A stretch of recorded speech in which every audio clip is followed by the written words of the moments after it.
With Mary Kay on the station, it should be noted that she had had a little bit of an update on QUINSHON Judkins over the weekend, saying the Browns are hopeful that Judkins will join the team in Berea this week, but no one knows for sure when. And I think it's interesting that there's hope in the Browns organization that QUINSHON will join the organization, because that means he would sign the contract finally. I will say that can get you excited about QUINSHON being here. I don't know we should just expect him to be ready and raring to go here if he signs today. Yeah, I mean, is that the expectation from fans, that he would be there on Sunday? Because that seems like it's a big ask. Yeah, it's a big ask, and it's interesting. Like, on one hand, I have heard that assimilating to an NFL offense, if you're a running back, is easier than, say, being a wide receiver. Right? If you're more, meaning like if you're a dual threat back, maybe this is a little negated, but like QUINSHON's here to run, he's here to tote the rock. Right. He's here to be a bell cow back. Hit this gap, hit that gap.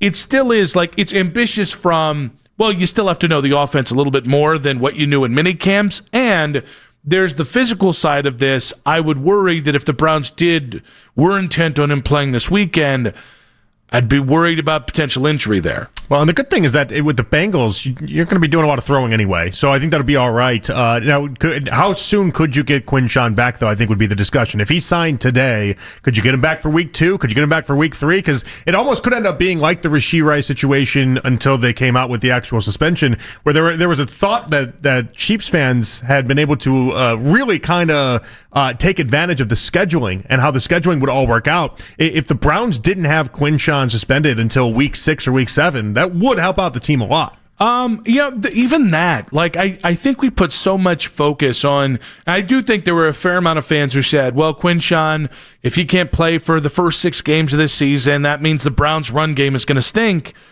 I would disagree with that. Like, he is a second-round pick, and I'm very intrigued by what he can be for this offense, and I do think he gives you a better chance of being a traditional bell cow back than Jerome Ford does, and certainly Dylan Sampson does, and certainly Rocket Sanders does. Yeah. I'd also say, like, this isn't Bijan Robinson. It's not Jahmyr Gibbs. Like, he's a second-round pick, and he might end up being really good. Nick Chubb was a second-round pick that ended up being really good.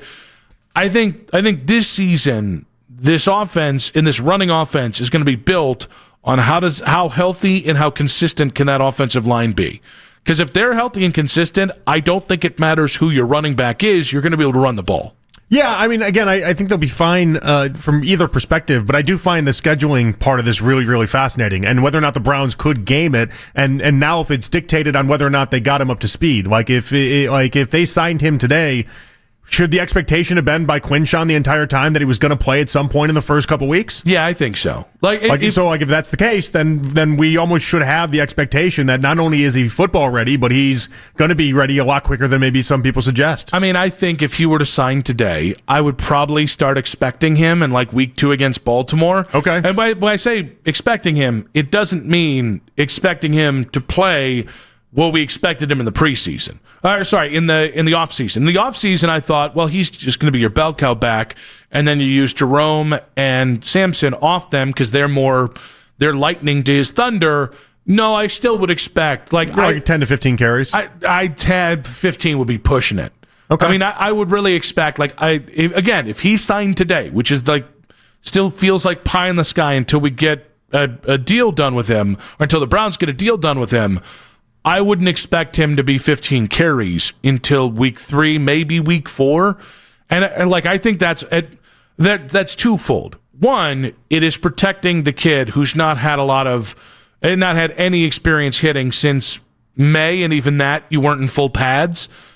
June, and even then you weren't in full pads. And then 2, kind of make him earn it at this point. Yeah, you see how, though, if I was Judkins' people, I would be on the phone with the NFL office, and I would try to be doing what Rice was able to do, which is negotiating so I can get something done and settled. Like, at this point, you're already, because no decision has been made, you're already missing week 1 of the season, potentially week 2 of the season, and that's not suspension. That's just straight up missing games. Yeah, so this is the other part of this that I'm probably less confident on. I mean, I can understand if he signed today and he was active the next 3 or 4 weeks, and then he got suspended. Now you've basically commandeered between contract and suspension the first the first half of his career, it's really hard to have expectations for that. You'd rather just, well, you're not game ready anyways. Let's lop off the first 6 games if that's what it's going to be. I don't know how much QUINSHON has to say in this. Like I've always felt, from my side of things, I've felt like when the Browns, one of the stock answers has been he's still under NFL investigation. Mm-hmm. I've always felt that was a convenient excuse for the fact that the team and the young man could not reach an agreement. Like I don't think the NFL investigation, and I've actually asked a few people about this kind of out there that I know, like it'd be really, really, really unorthodox if it was the NFL holding this up. So that's why a lot of people thought, the way that I asked Albert about it, they thought that last week when Rice's came down, because usually these things come out in waves that way, and especially before the holiday weekend, it would make sense that we would have got that answer then, and obviously we didn't get that answer. We also didn't get the answer on Bond either. Yeah, and so I think this is where, I think that's what makes this really interesting. I can't definitively tell you the second that QUINSHON signs that there won't be an NFL memo being like 6 weeks. We'll talk about it later, right? Well, I mean, that kind of seems like that would make sense if it did come down that way. Yeah, but the NFL is under they're just weird about things. But the NFL is under no need, want, whatever to acquiesce to Judkins' timeline that's best for him or the Browns' timeline that's best for them. Like the Rashee Rice thing, I think, was different because they were going to wait till I think it was September 28th, at which point Rashee would have been able to play 4 weeks. Then you go have this meeting and then a 6-game suspension. So I think how Albert had laid that out to us, though, was the idea that Rice basically went to them and was like, "Hey, let's get this resolved. Let's figure this out, and I wanna get this put behind me." Essentially, like, so where's Judkins in this scenario doing the same? Well, the difference is Rashee, I think, knew he was going to get 6 games, and if he appealed it, he was going to get 6 games. Whereas I think if you're QUINSHON, because your details are a little different, Rashee is also has had multiple issues with the Chiefs, which I think maybe the other side of that too is that if he just accepts 6 games, then all of a sudden he's almost accepting some responsibility in that. Yeah, and I mean, if you're the court of QUINSHON, law, he doesn't really have to right now. If you're QUINSHON, it might be a little tougher for you to accept a punishment you don't think fits.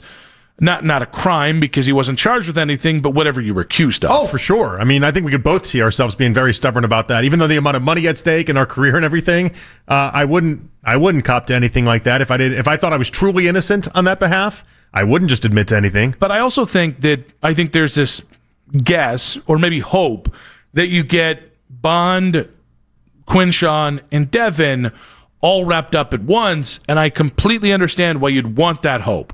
I would simply say that's not really the NFL's, like there is a bad look tax that is here. Again, the NFL does not care about what any of these guys are accused of. They just would like it to appear by punishing these players that they do care. This is an optics thing. The idea that the NFL will bring this all together and we'll get a nice, comfy, all right, Bush has got 4 games, QUINSHON and Bond have 6 games, whatever.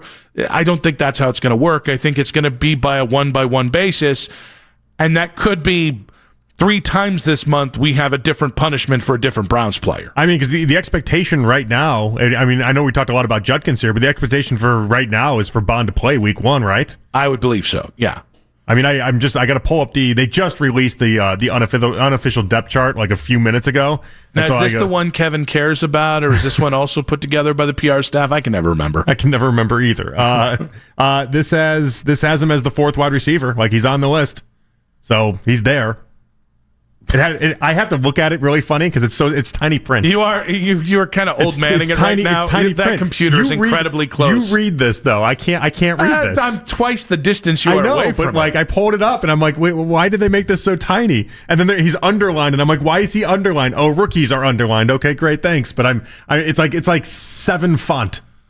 It's ridiculous. But yeah, he's there. All right. I think when it comes to QUINSHON, him just signing today shouldn't start the hype process.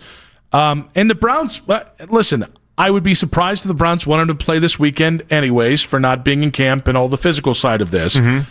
I don't think we should sleep on the fact that Deuce Staley is a former NFL running back who's also a bit of a hard ass who might want to make the kid earn it after. If I'm his position coach, I've got to be more frustrated than anything because there were so many things that derailed this kid's chances. And when you thought about this kid in May or June, you thought, well, we've got the bell cow back figured out, and we'll figure out what Jerome and Dylan do around him. Like I kind of look back at like the difference between Dylan and Shedeur, Dylan Gabriel and Shedeur, not Dylan Sampson and Shedeur. Mm-hmm. The idea of they were ready to let Dylan fail because he had passed some imaginary test that Shedeur hadn't. Well, I think Dylan Sampson. Damn, two Dylans.